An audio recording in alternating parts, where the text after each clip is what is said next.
La primera vez que se me ocurrió enviar mis poemas a un concurso, las bases exigían original, 2 copias, constancia de registro en la Dirección del Derecho de Autor, y la fecha de presentación estaba a punto de vencer.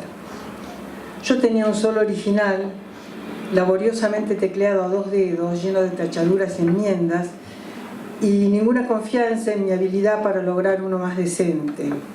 No existían las computadoras ni las fotocopiadoras, y para hacer copias utilizábamos papel carbónico. Sí, era la prehistoria. En mi desesperación decidí recurrir a uno de los tantos locales que había por entonces en el barrio de Tribunales, donde pasaban en limpio escrituras, contratos y boletos de compra-venta. Abrazando la carpeta de cartulina con mis poemas así, entré a un salón bastante grande donde tecleaban unas 20 dactilógrafas. Solicité un turno y enseguida me asignaron una rubia platinada que mascaba chicle con desgano. Extendió la mano para tomar mi carpeta, pero yo la apreté todavía más contra mi pecho y le dije: mejor te dicto. La rubia me miró escéptica y ni me contestó. Cuando se sentó frente a la máquina de escribir, me miró de nuevo con cara de: a ver, ¿con qué me salís ahora? Y yo le expliqué: bueno, en realidad esto no es un escrito, son poemas. Yo te voy a ir dictando cada verso. La rubia ahora me miraba con desconfianza. Mejor dicho, te voy a dictar cada línea, que es un verso. Pero vos no te preocupes, porque son cortitos. Lo que pasa es que no soy de aquí y no tengo mi máquina de escribir y los quiero enviar. ¿Empezamos? Me cortó. Sí.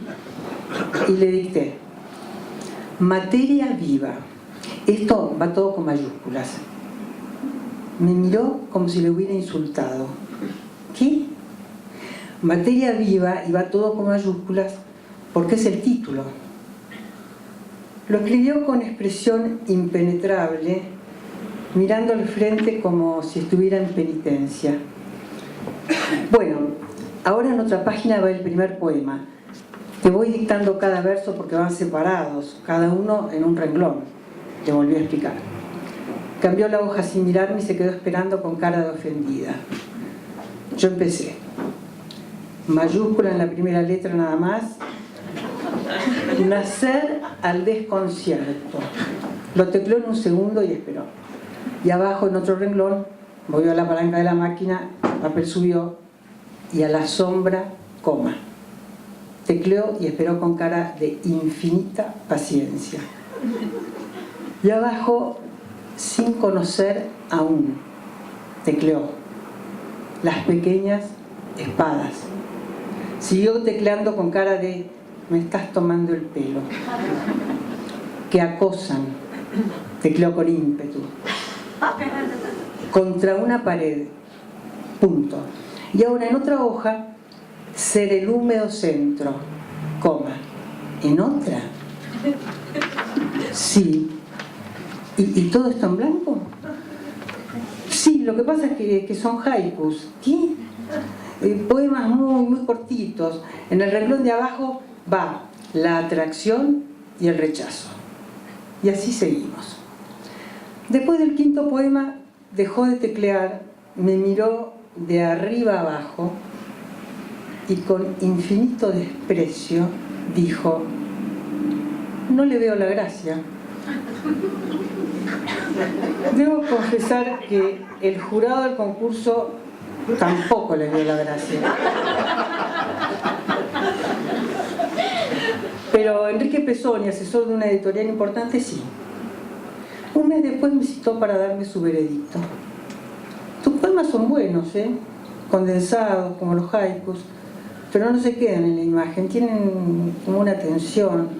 Ahora, nosotros no podemos en este momento, porque como vos sabés, una editorial es también una empresa comercial y parecía que la empresa comercial tampoco les había visto la gracia a mis poemas. Ah, los poetas, dijo, mirándome compasivo. Pobres, nadie quiere editarlos. Es que nadie lee poesía, se leen entre ustedes. Pero esto lo tenés que publicar, agregó enfático, devolviéndome el original. A mí me gusta mucho. Entonces fui a Avellaneda, a la imprenta de Bartolomeu Chiesino, que había comenzado su oficio con el abuelo de mi marido.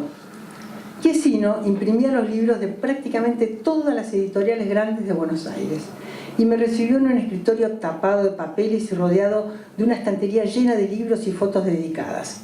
Me acuerdo que había de Borges, de Neruda, de Cortázar y de Bioy Casares.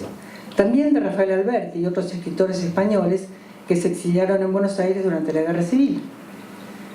Generoso, Bartolomeu prácticamente me regaló la impresión del libro.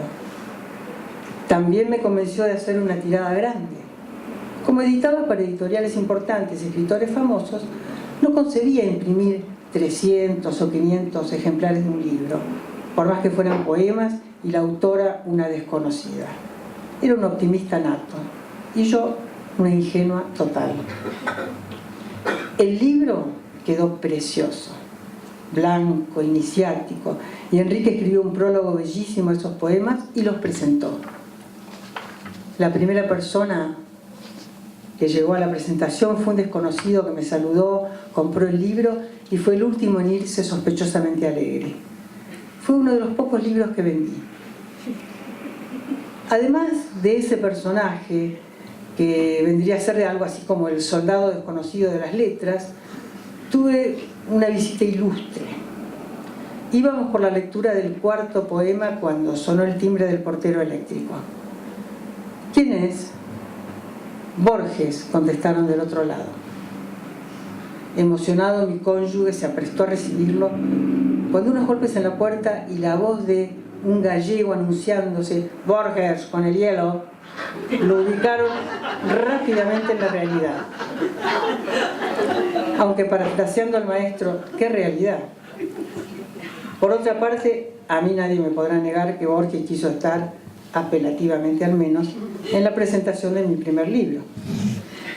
Bueno, pero volviendo al hecho cierto del optimismo de Bartolomeu, que imprimió 2.500 ejemplares de materia viva, esa noche tuve que enfrentarme no al hecho literario, sino al concreto de regresar a mi casa con casi toda la edición a cuestas.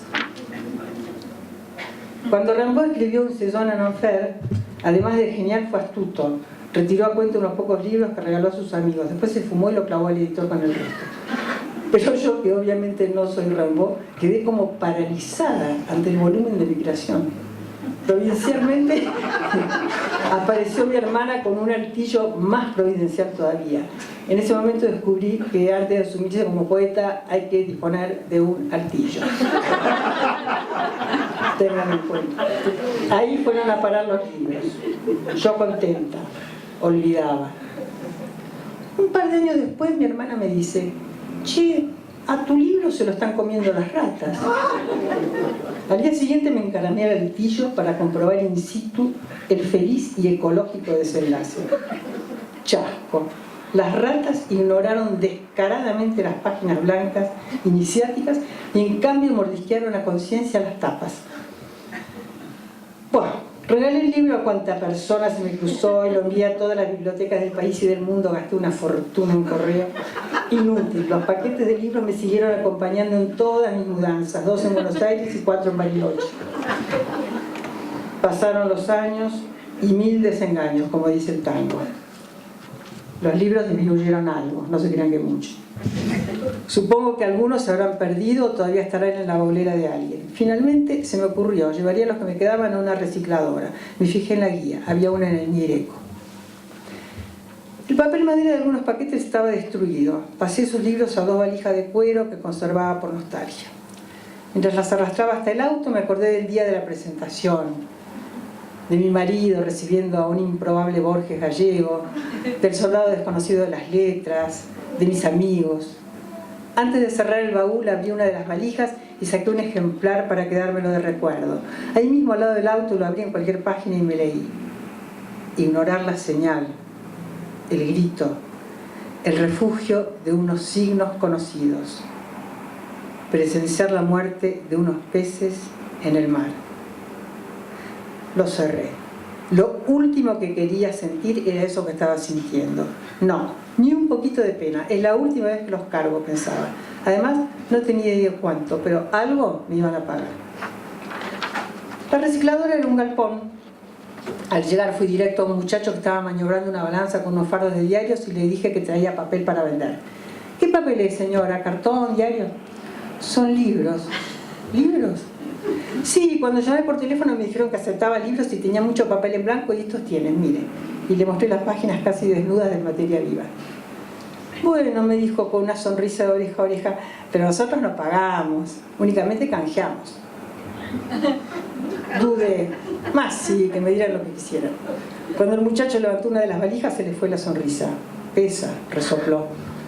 Sí, lo sabré, pensé, pero me cayó la boca. Todo bien, dijo, y cargó la valija. Después la abrió y empezó a pesar los libros. Cuando terminó, se internó en el galpón y volvió con 2 paquetes enormes, pero aparentemente muy livianos porque los transportaba sin ningún esfuerzo. Agarré uno y rompí un poco el envoltorio para ver. Eran rollos de papel higiénico.